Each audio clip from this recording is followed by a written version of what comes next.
Invincible is one of my favorite shows on TV, and last year I had a ton of fun analyzing Mark and Nolan's beautifully written, inversed but parallel arcs through the first 2 seasons. Still very proud of that as my first Invincible video, but this year I decided it's definitely time to start covering the show week by week, and what a start to season 3 with this 3-episode premiere. Honestly, there might even be too much stuff happening through the first 3 of the season, but there is so much to talk about, so let's take off. Heads up, this video will be filled with spoilers for the first 3 episodes of Invincible Season 3, but we'll be breaking them down one by one, starting with 301, You're Not Laughing Now. So right off the bat, this season is fully picking up where the previous left off. If you recall, at the end of Season 2, Mark was struggling immensely after he lost control and killed Angstrom Levy, after Levy threatened his mom and brother. This ultimately led to Mark's decision to stop going to college and lean into being a superhero full-time, so that he could really learn to hone and take control of his abilities, to prevent himself from going off the deep end again. And so we start off with a full-on training sequence and montage, showcasing that Mark has been taking this very seriously. Cecil and Donald have him fighting massive, powerful beings, withstanding volcanic eruptions, lifting glaciers. So that was the heaviest thing we could find for Mark to lift, and he just lifted it. They outright say that Mark's strength has now increased 138%. But as this episode in the season continues, the show does a great job revealing that Mark's control of his abilities weren't really the issue. It's more so his control of his emotions. We'll touch on that a lot by the end of this episode. It seems like a major focus of the season. The other seemingly huge aspect of this season is Oliver's growth and development. I will say, as far as pacing goes, this story feels like it's maybe moving a bit quicker than I would have wanted or expected it to, though obviously Oliver grows at an accelerated pace, so the story moving quickly kind of works thematically with the character. But within the first 15 minutes of the season premiere, Oliver reveals that he's already gotten his powers right after Mark promises he'll train him as soon as he gets them. Too late! You promise! On top of this, Mark is grappling with what he should do in regards to his feelings for Eve, feeling like he owes it to her because of the future Eve he met at the end of season 2. We saw how difficult it was for Mark to balance anything resembling a healthy relationship with his hero work, and so it maybe feels like a bad time to just jump into another relationship, though the obvious difference here being that Eve is also a superhero. So basically, this is all a lot to take on at once for a pretty young superhero. Mark is now carrying the burden of training specifically to protect Earth from the inevitable Viltrumite assault. He's trying to form a new romantic relationship with an old friend, and he suddenly finds himself basically needing to not only train his younger brother, but be a surrogate father figure as well. And obviously the revelation that Oliver has powers wasn't just a big deal for Mark and Debbie. Of course Cecil wants in too. This, Donald. You should have led with this. Honestly, this premiere does a ton of great work setting up the stakes for the season, and even just on their own, Mark's new training regimen, Oliver's power development, and the potential Eve relationship are all pretty huge pieces of the story. But I think beyond the plot of it all, the really smart thing this season seems to be doing immediately is showcasing the difficulties Mark is having emotionally coping with all of these things happening at once. The first mission we see this season is with Rex, trying to stop these dudes from stealing the Declaration of Independence. This mission is interrupted by Multi-Paul, Duplicate's brother, who's seeking revenge on Rex for Kate's death, which obviously wasn't really Rex's fault, but Mark's reaction to Paul's assault here is, well, it's a lot. Not only does he just go absolutely nuts, tearing apart all of Paul's duplicates, but he insists on taking Paul to prison immediately, even after Kate shows up with the Immortal and reveals that she's still alive. Okay, a few things here. One, I feel like the reveal to the other characters that Kate is alive came kinda quickly. We only just learned that she was alive in the season 2 finale, and within 10 minutes of the season 3 premiere,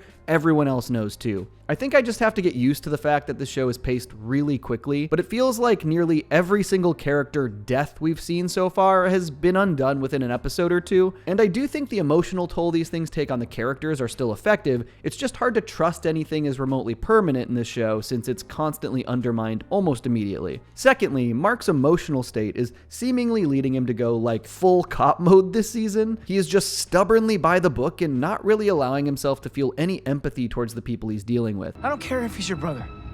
He's going to prison now. This definitely feels like a big departure from the Mark of seasons past. I mean, I cannot imagine old Mark just ignoring a reunion with Kate and feeling nothing towards her reunion with the brother who thought she was dead. And this attitude seems to be permeating every part of Mark's life this season. All of these setups converge in a massive battle at the end of the episode as Doc Seismic escapes from prison and uses an army of underground monsters and bugs to kidnap literally every earthly hero except for Mark and Eve. I have a lot of thoughts about this seismic fight beneath the Earth's crust, Doc Seismic is obviously a lot more formidable than we last saw him, and while I totally get that the entire point here was that this was supposed to be a nearly insurmountable challenge that forced Cecil to show off some of his assets before he wanted to, I think that it maybe felt like Mark got his ass kicked too handily here. The entire opening of the episode was spent showcasing how much stronger Mark has become, making a specific point to say that he's now 138% stronger, and then when a real threat shows up, it doesn't feel like he really puts up any kind of a fight at all. I like the idea that Mark loses here, and that Cecil calling in Sinclair's Frankenbots and Darkwing causes a major conflict, but after telling us Mark is so strong, it was weird to see him just barely hold his own at all. But I digress. I do think that the results of this battle are really interesting, and they highlight what seemed to be the big moral dilemma for this season, which is kind of just about the nature of morality. Doc Seismic effectively beat everybody, and if he had been able to continue, every single superhero would probably be dead. Every one of them. Cecil obviously wasn't going to let that happen, and so he utilized assets that aren't necessarily on the up and up, continuing to use Sinclair's Cybots, and even putting Darkwing into action, even after he'd been apprehended for being willing to murder people on the job in Midnight City. And sure enough, Cecil's decision to use these assets saved everyone. If they had not been utilized, the world could have been irreparably damaged and completely defenseless. But Mark doesn't seem to care about this fact. He's incredibly set in these stubborn black and white ways, and he absolutely goes off on Cecil for daring to do something this morally dubious. And I think this is the sweet spot where Invincible operates best, showcasing these heavy superheroic scenarios that are not necessarily black and white in their solutions. Sure, Mark has the moral high ground here. He thinks Darkwing should be in prison, but also if Darkwing was in prison, Mark would probably be dead, alongside every other hero that keeps the planet safe. And Mark's attitude here is a really interesting evolution from where he ended in season 2. He was so terrified of becoming his father, so terrified that he would unknowingly walk down the same path Nolan did, and this has seemingly led to this staunch mindset in season 3.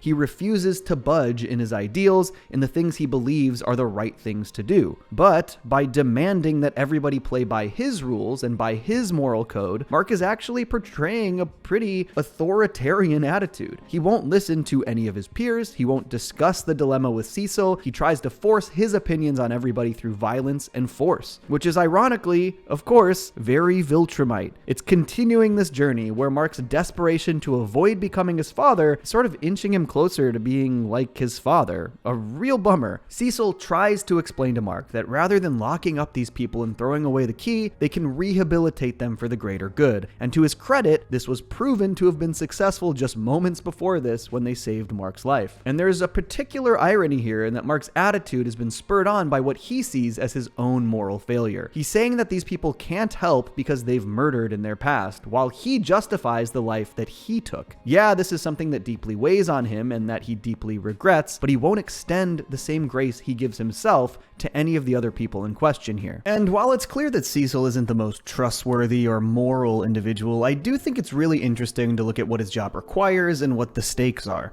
particularly after essentially a massive failure in how they handled Nolan and were blindsided by his full-on betrayal. This premiere episode ends with Cecil basically surrounding Mark with his reanimated cyborgs in fear of what Mark is capable of and where he's headed. Protection from what? From you, Mark. From you. And this is a great time to transition over to episode 302, A Deal with the Devil. Spoilers ahead for that one, and rather than picking up precisely where it left off, 302 flashes back to Cecil's agent days before he had his role as director of the GDA. And in a pretty ingenious structuring decision, this flashback basically showcases how Cecil formerly held ideals and an attitude that were identical to what we've seen from Mark this season, actually showing us the very mission where he received his iconic facial scar. Cecil faces off against this pair of cultist wannabe revolutionaries called the Order of the Freeing Fist, who attempt to use this chemical agent to destroy everyone within the city. Or maybe destroy isn't the right word, it's more like that fog that turns people inside out. Damn, The Simpsons is even predicting Invincible now. Just one sniff of that fog and you're inside out. But Cecil manages to stop the worst imaginable outcome, which would have seen thousands of lives lost. However, 17 innocents were still taken out, which Cecil takes incredibly personally, also informing the reality behind Cecil's scars, which he actually chose to leave on his face. It's a reminder that I messed up and to never let it happen again. It then flashes a bit forward to another incident where Cecil and Director Radcliffe are nearly killed by this massive hulking threat. The only thing that saves them, much to Cecil's chagrin, are those same rehabbed Order of the Freeing Fist dudes, the ones who killed 17 and nearly killed thousands. Maybe it's a little on the nose, but obviously they're showcasing how Cecil formerly had a full zero-tolerance attitude towards this kind of rehab, and I mean zero tolerance. He absolutely blows them away. I don't work with criminals. This leads to Cecil's imprisonment, a really fascinating development in our understanding of his history as a character. They basically reveal that as a prisoner, Cecil changes this place from one of the most dangerous prison blocks you can imagine into a flawlessly run, clean, well-behaved haven of rehabilitated prisoners. This is a pretty interesting backstory for Cecil's own change of perspective and ideology, and it's exactly what earns him the job as the next director of the GDA, even after being imprisoned for murdering a pair of criminals in accordance with his own ideals. I told you before, I don't waste talent, I fix it.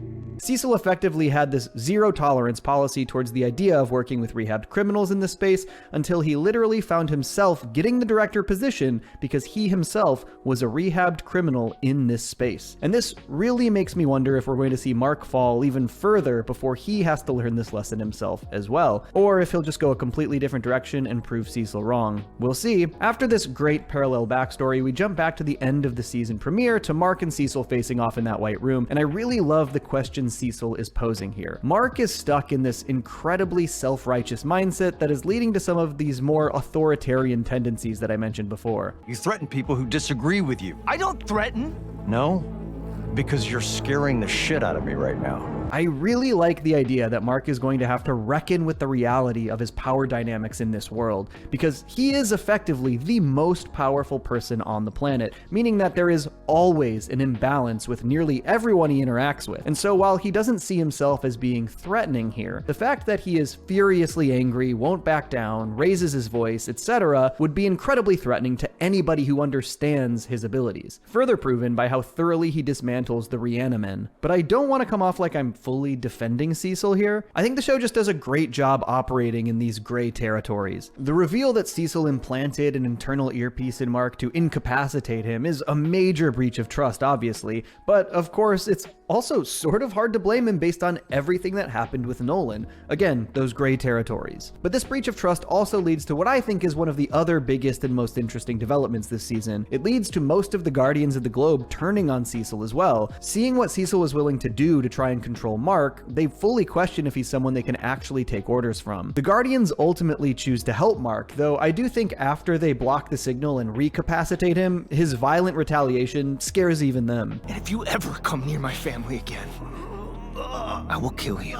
There are so many interesting aspects to this entire part of the story. The last time the Guardians' headquarters was this ridden with blood and viscera was when Nolan killed the former Guardians of the Globe. Maybe a comparison Mark wouldn't be willing to hear, but again, one we should be making. Another example of how by desperately trying to be different than his father, Mark is unwittingly acting more and more like him. But I also found the new Guardians' disillusionment with the establishment to be really fascinating and well plotted. Basically, the moment they saw what they felt was clear corruption and overstep towards someone they trusted, the younger members of the Guardians all decided to bail. They couldn't work for Cecil in good conscience. But there's this interesting generational divide where the old guard members of the Guardians all kinda understand where Cecil is coming from and pin much more blame on Mark. This conflict is basically what sends the young members packing. It's a privilege and an honor to work here! This is for sure a difference in attitudes we see between older and younger generations these days in the real world as well, and I really appreciate the way they've transposed it into this superhero world. A lot of older folks see their positions and job stability as a privilege. They maintain a pretty old world, if I do right by them, they'll do right by me mentality, which sadly I think is a bit divorced from the realities of our actual modern society, where corporations will throw people under the bus at a moment's notice if it means their profit margins increase. But the Immortal is the perfect character to represent this old mindset, as basically the oldest fashioned member of the cast possible, preaching that their position is an honor despite the obvious breaches in trust that they've seen with their own eyes. He's willing to give the GDA and Cecil the benefit of the doubt because that's what comes with the prestige of being a Guardian of the Globe, but the younger members are not willing to let those things go unchecked. I'd rather quit than work one more day with a hypocritical prick like you! Did I mention I love this show? This is good stuff. And all of these changes lead to more dubious decisions by Cecil, particularly putting Darkwing on the Guardians of the Globe again despite his history. Something that not even Donald is so sure about. And that's something I really appreciated seeing, that this season seems to have nearly every character weighing these decisions on a moral scale, weighing whether or not they can let these things slide because of the stakes. I think this question is thrown even more up in the air with the last couple of sequences of this episode. Another flashback to Cecil's first encounter with Nolan,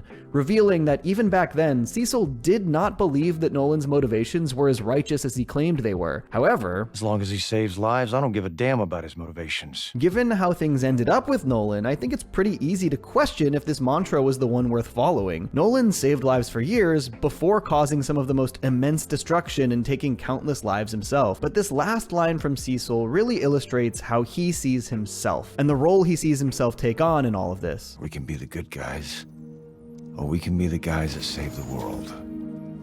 We can't be both. Damn, I expect this show intends to fully interrogate this idea. I mean, can these characters actually save the world while being entirely righteous? Can they protect everyone on the scale that is necessary without putting their foot over the line at all? Obviously, I hope the person this is explored through is Mark, and I expect it will be, but we'll see. Speaking of Mark, the other major development in this episode is that he does decide to fully move forward with a relationship with Eve, convincing her that they should be together despite her reservations, which, after the insanely traumatic event with Cecil, to me, feels like maybe not the move at this time. I mean, homie cannot be properly emotionally regulated. And maybe this is a good time to move into the last premiere episode, 303. You want a real costume, right? So more spoilers ahead for this one. And man, this is such a great episode. Where the first two felt like real continuations of one another, this one kind of moves past those events a tiny bit, but it starts with one of my favorite sequences in maybe the entire series. This entire opening decides to completely forgo dialogue, just showing these silent events set to the beautiful score. And it's another great example of how the Invincible universe tries to examine its subject matter from all angles. We basically see life from the perspective of these two criminals over a relatively long period of time, starting with an attempted bank heist that's foiled by Bulletproof. But even in this initial heist, they show one of the criminals' softer sides, how he makes a point to protect the citizens from the damage and fire at the bank, how he regrets the trauma he's causing this child, and after it's foiled, the pair's seeming devastation. We see their piled up bills in the small apartment they share, how the taller one's powers flare up when he gets emotional, and you really get a sense of how much these guys are struggling. And even after trying to play it straight and getting a service job, their rent increases, and then those emotionally flared up abilities cause them to lose that job as well, leading to their eviction. I love the way this show is willing to explore these different perspectives. This poor guy who was probably born with or gained these abilities against his will now has to try and fit into a normal society that doesn't really allow for the kinds of variables that come with his abilities. This is a couple who tried to do things by the book and were completely at the end of their rope. Their circumstance prevented them from holding down a regular job, and going straight caused them to become homeless. They're only committing these crimes to try and survive. And it's such a smart way to connect to the themes of morality that the season is exploring, particularly with how it seamlessly transitions into a fight sequence where Invincible and Oliver foil their last attempted heist. Mark is a character who has been so staunch in his belief of right and wrong in this season, and yet his superhero work in this sequence is fully harming marginalized folks who have been chewed up and spit out by the system. It's just a great opening. And I think the other really smart thing that this season is doing is that it's somewhat confronting Mark's stauncher beliefs through his younger brother. This episode is largely about Mark and Oliver, and particularly about Oliver's development as a quote-unquote hero, or maybe a villain. Obviously, it was super expected that Oliver developing his powers so early would cause problems, but I didn't expect them to hit so majorly and so quickly. But I really love what this episode is doing with Mark and Oliver's relationship. As a fan of those kinds of sibling bonds playing out on screen, I really liked seeing them train together and Mark taking Oliver to get his first suit from Art. Of course, until he wants to call himself Kid Omni-Man. Oliver, Dad did terrible things here. Things people aren't gonna forget anytime soon. Honestly, this is a part of the story so far that is the most painful to watch for me. It sucks to see such a young kid falter in such major ways. Oliver refuses to listen to his brother, which comes to a huge breaking point at the end of the episode after the Mauler twins incapacitate the entire Guardians of the Globe team. While Mark has to stop a literal nuclear missile, Oliver straight up murders the Mauler twins with absolutely no remorse. That's what happens when you're a bad guy. This shit is scary. And even scarier is that he straight up lies about not meaning to kill them. It's very clear that he intended for them to die. Not to mention some of the things that Oliver says to Mark as he's trying to get it in his head that he's wrong about this. You act like you know everything, but do you ever think that maybe Dad was right? I have seen a lot of harsh reactions to Oliver here, which is obviously super understandable given, well, everything about this episode. But I've also seen a lot of people be pretty insistent that at the end of the episode here, Oliver is basically just lying through his teeth so that he doesn't get in trouble. And personally, I don't quite see it that way. That isn't to say I don't think Oliver might not be a big problem down the line, but I think we really have to take into account that this is a child. Kids have very black and white and often selfish points of view, and while I, again, do think this is going to continue to be a problem, his reaction to Debbie here does not read like a kid who's just lying to me. Do you think my life isn't precious? Would you care if I died?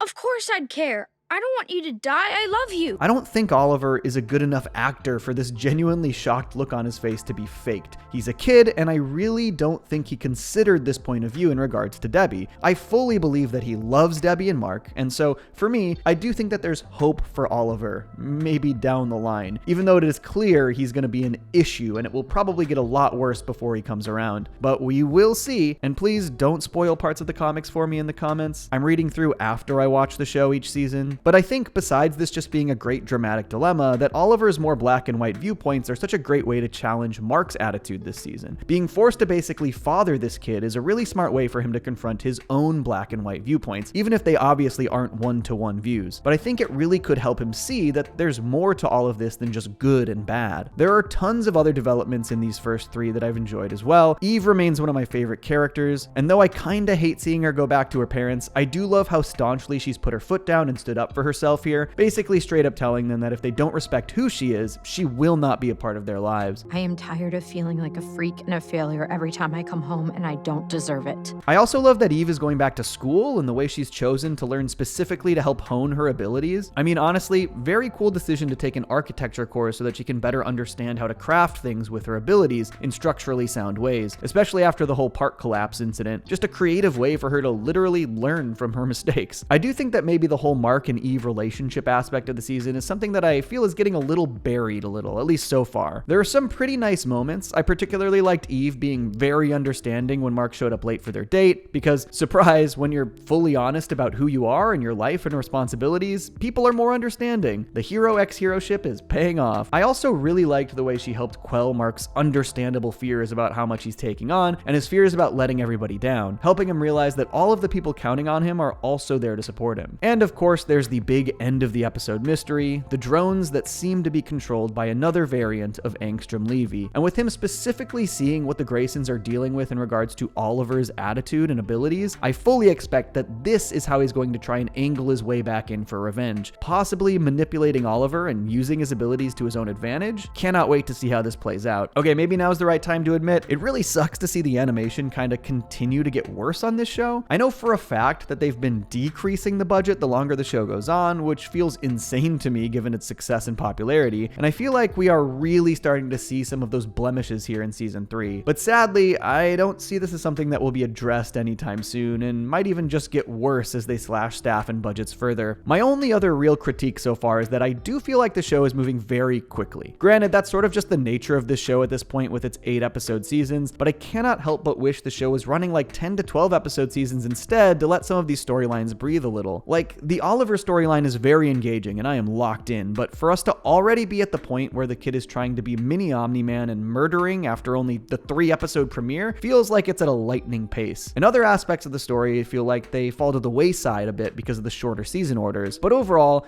I'm so glad we have this show back. A massively successful adult animated series that isn't a comedy is a big deal. It just feels like maybe Amazon should be rewarding them with better budgets instead of limiting the potential of the product. But I'm stoked to see where the season continues to go. I really love the way it's fully enveloped in these themes of morality, particularly where Mark seems to be flying a bit off the deep end and is less in control than ever. And I'll definitely be covering the series week by week this year, so expect an episode 4 breakdown after that airs. And let me know below in the comments how you've been enjoying season 3 so far. Peace. I stay mellow watching Johnny two cellos. He talks cartoons, he's a really cool fellow. He keeps you posted on adult cartoons. If that's what you're into, then grab a spoon and a very big bowl of your favorite cereal. Feels like Saturday morning cartoon material. Johnny Two Cellos, watch him on YouTube. Now enjoy this groove and bust a move.